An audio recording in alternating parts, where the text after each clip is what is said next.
Welcome to my new vlog. आज चाहिँ हामी चाहिँ कहाँ जाँदैछौँ अरे? आज यिनी चाहिँ मेरो एकदम यार एउटा दोस्ती के, यति बेस्ट फ्रेन्ड कि सबै कुरा चाहिँ मिल्छ के। इन्सान आचार्य अनि म मुकेश खनाल होइन। हामी चाहिँ आज तीनजना मिलेर चाहिँ आज माथि डाँडासम्म पुग्ने विचार छ। अब कहाँसम्म पुगिन्छ हजुरहरूलाई सबै देखाउनेछौँ होइन। सायद अब आज जङ्गलबाट फर्किने हुन्छ कि जस्तो लाग्छ, तर पनि हेरौँ अब कहाँसम्म पुगिन्छ होइन।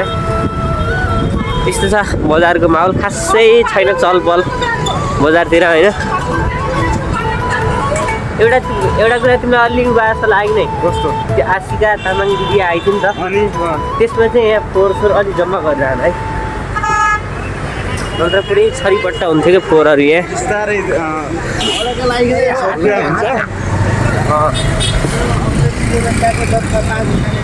यिनी हो फेरि चाहिँ पछि हामी गर्नेछौँ। Welcome to my new vlog. आज चाहिँ हामी चाहिँ कहाँ जाँदैछौँ अरे? गोठीगाडा होइन। गोठीगाडा जाँदैछौँ भने गाइस जङ्गलको बाटो हुँदै जाँदैछौँ। जोस् हाम्रो त्यहीँ तिनजना छौँ, इन्सान, म, निराजन होइन। हामी चाहिँ आफ्नो गन्तव्यमा अगाडि बढिरहेका छौँ।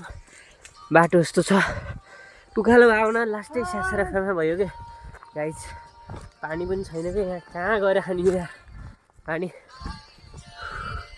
हेर्नु गाइस पसिना है।